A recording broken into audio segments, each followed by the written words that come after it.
Hello guys, welcome back to our channel simplified study official. तो guys आज की video में हम पढ़ने वाले हैं बीकॉम 6 की फाइनेंशियल मैनेजमेंट की बुक से chapter sources of corporate finance. तो आज की वीडियो में इस चैप्टर की फुल एक्सप्लेनेशन देखेंगे, थ्योरी नोट्स या फिर इंपॉर्टेंट क्वेश्चंस के साथ। एंड गाइस फाइनेंशियल मैनेजमेंट की फुल प्लेलिस्ट का लिंक आपको डिस्क्रिप्शन में मिल जाएगा, जिसमें गाइस आपको सारे टॉपिक्स एंड चैप्टर्स मिल जाएंगे। So without wasting our time let's start the video. So guys video को स्टार्ट करने से पहले मैं आपको बताऊं, जो ये चैप्टर है ये 15 मार्क्स के लिए थ्योरी के लिए इंपॉर्टेंट है। ठीक है, थ्योरी आ जाती है इसकी 2004, 12 एंड 15 में इसके 15 मार्क्स का क्वेश्चन आया हुआ है। ठीक है, तो क्वेश्चन आपको किस तरीके से फ्रेम होके आया है, what are the main sources of company finance. ठीक है, 15 मार्क्स के लिए आया है। तो सबसे पहले देखेंगे, ये बताएंगे सोर्सेज ऑफ कंपनी फाइनेंस। अब गाइस जो फाइनेंस है वो लाइफ ब्लड है बिजनेस का। बिजनेस फाइनेंस के बिना चल ही नहीं सकता। चाहे हमें छोटे से छोटा रॉ मटेरियल खरीदना है, डे टू डे ऑपरेशंस करने हैं, प्लांट एंड मशीनरी खरीदना है, लैंड खरीदनी है, तो हमारे पास फाइनेंस होनी चाहिए। एंड फाइनेंस के लिए हमें अप्रोप्रिएट सोर्स ऑफ फाइनेंस, कहाँ से हमें अपना फाइनेंस बिजनेस के लिए अरेंज करना है, ये सारी चीज़ें पता होना चाहिए। तो दो तरीके से हम अपनी जो बिजनेस की कह सकते हो कंपनी की को फाइनेंस प्रोवाइड कर सकते हैं, या तो वो लॉन्ग टर्म या तो वो शॉर्ट टर्म से हो सकता है। ठीक है, अब इस लॉन्ग टर्म के जो सोर्सेज हैं कंपनी फाइनेंस के लिए, वो है आपका issue of share, issue of debenture, term loans from banks, loan from financial institution and retain earning. अगर हम short term sources of company finance की बात करें तो आपके पास bank credit, trade credit, advances from customer, instalment credit and public deposits आ जाते हैं। सारे हम वन बाय वन पढ़ेंगे। ठीक है, सबसे पहले देखेंगे लॉन्ग टर्म सोर्सेज क्या है कंपनी फाइनेंस के लिए। नंबर 1 है गाइज आपका issue of share. Issue of share काफ़ी ज़्यादा most common and popular method है, जिसमें हम एक कंपनी लॉन्ग टर्म फाइनेंस अपनी रेज कर सकती है। इसमें आपको क्या करना है, एक पब्लिक लिमिटेड कंपनी अपनी फाइनेंस को रेज कर सकती है। पब्लिक को हम क्या करेंगे, शेयर्स इशू कर देंगे एंड जो लोग हैं वो हमारे शेयर्स को खरीदेंगे। ठीक है, अब जो ये शेयर्स हैं वो दो टाइप्स के होते हैं। पहला है आपका इक्विटी शेयर, दूसरा है प्रेफरेंस शेयर। अब कंपनी जो है वो अपनी फाइनेंस को रेज कर सकते हैं इक्विटी शेयर प्रोवाइड करके पब्लिक को। ठीक है, अब जो इक्विटी शेयर्स वो शेयर्स होते हैं जिनमें कोई प्रेफरेंशियल राइट नहीं होता, एंड जो होल्डर्स होते हैं इक्विटी शेयर्स के, उन्हें इक्विटी शेयर होल्डर्स कहते हैं। और जो इक्विटी शेयर होल्डर्स होते हैं ये रियल ओनर होते हैं कंपनी के। ठीक है, ये सारे बिजनेस का रिस्क को अंडरटेक करते हैं एंड ये वोटिंग राइट्स जो हैं इसे क्या करते हैं, इंजॉय करते हैं। एंड जो इक्विटी शेयर्स होते हैं ये during the life time of the company redeemable हम नहीं कर सकते हैं। एंड इसमें जो डिविडेंड है वो भी फिक्स नहीं होता है, क्योंकि डिविडेंड हमें प्रेफरेंस शेयर या इंटरेस्ट वगैरह की जो भी पेमेंट वगैरह करने के बाद अगर बचता है तो इक्विटी शेयर होल्डर्स के पास डिविडेंड होगा। ठीक है, प्रेफरेंस शेयर होल्डर्स को अगर हम डिविडेंड पे करने के बाद अगर पैसा बचता है तभी हम जो है इक्विटी शेयर होल्डर्स को डिविडेंड पे करेंगे। दूसरा है प्रेफरेंस शेयर्स। प्रेफरेंस शेयर्स से भी एक कंपनी अपनी फाइनेंस को रेज कर सकती है प्रेफरेंस शेयर्स को इशू करके। एंड प्रेफरेंस शेयर्स वो शेयर्स होते हैं जिसमें हमें प्रायोरिटी मिलती है पेमेंट ऑफ डिविडेंड। अगर डिविडेंड होगा सबसे पहले वो प्रेफरेंस शेयर होल्डर्स को ही दिया जाएगा। ठीक है, प्रेफरेंस शेयर होल्डर्स को के पास जो डिविडेंड आएगा अगर उसके बाद कोई पैसा बचेगा तभी वो इक्विटी शेयर होल्डर्स के पास जाएगा, नहीं तो नहीं जाएगा। ठीक है, एंड गाइस जो होल्डर्स होते हैं प्रेफरेंस शेयर्स के, उन्हें हम प्रेफरेंस शेयर होल्डर्स कहते हैं। एंड प्रेफरेंस शेयर होल्डर्स के पास कोई वोटिंग राइट्स यहाँ पे नहीं होती हैं। ठीक है, rate of dividend preference shares का एकदम फिक्स्ड होता है एंड प्रेफरेंस शेयर होल्डर्स को प्रेफरेंस मिलती है for the payment of dividend. ठीक है, नेक्स्ट है आपका लॉन्ग टर्म जिससे आप अपने कंपनी की फाइनेंस को रेज कर सकते हो, वो है आपका इशू ऑफ डिबेंचर। अब कंपनी अपनी मनी या फिर फाइनेंस को रेज कर सकती है डिबेंचर इशू करके जनरल पब्लिक को। डिबेंचर को हम स्मॉल डेनोमिनेशन, मतलब 10 रुपये का एक हो गया डिबेंचर, 50 का, 100 का, 1000 का। फॉर एग्जाम्पल मान लो अगर एक कंपनी है, उन्होंने अपनी जो फाइनेंस है 500 करोड़ से बढ़ानी है। ठीक है, उन्होंने मान लो एक ऑयल का कोई प्रोजेक्ट लगाना है। ठीक है, उसके लिए उनको 500 करोड़ चाहिए, तो वो क्या करेंगे, 5 करोड़ के डिबेंचर्स इशू करेंगे 100 रुपये का ईच। ठीक है, पब्लिक उसे सब्सक्राइब करेगी एंड कंपनी क्या करेगी, मनी को बोरो करेगी पब्लिक से। ठीक है, उसके बाद एक सर्टिफिकेट उन्हें दिया जाएगा जिसे हम कहते हैं डिबेंचर्स। ठीक है, अब जिनके पास डिबेंचर्स होते हैं उन्हें हम क्या कहते हैं, डिबेंचर होल्डर्स कहते हैं। एंड गाइस जो डिबेंचर है ये एक ऐसा इंस्ट्रूमेंट है जिससे हम अपना लॉन्ग टर्म फाइनेंस को क्या कर सकते हैं, रेज कर सकते हैं।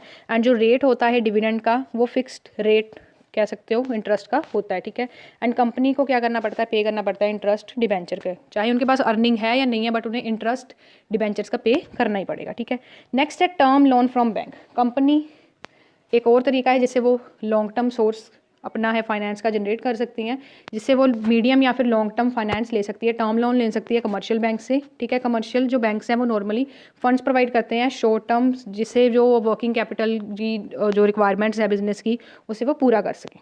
ठीक है, नेक्स्ट है loan from financial institution. Company financial institution से भी अरेंज क्या है कर सकती है। अब गाइस जो मीडियम टर्म लोन है, जो उनका पीरियड है 1 साल से लेकर 5 साल तक होता है, जो लॉन्ग टर्म होते हैं वो 5 साल से ज़्यादा तक होते हैं, ठीक है। अब गाइस जो फाइनेंशियल इंस्टीट्यूशंस हैं वो डिफरेंट होते हैं कमर्शियल बैंक से, क्योंकि जो कमर्शियल बैंक्स होते हैं वो बेसिकली जो क्रेडिट है वो प्रोवाइड करते हैं शॉर्ट एंड मीडियम टर्म के लिए, बट जो हमारे फाइनेंशियल इंस्टीट्यूशंस हैं ये लॉन्ग टर्म के लिए भी फाइनेंस को प्रोवाइड करते हैं। वर्किंग कैपिटल की नीड हो गई, ठीक है, हमारी ये सारी चीज़ें को प्रोवाइड करते हैं।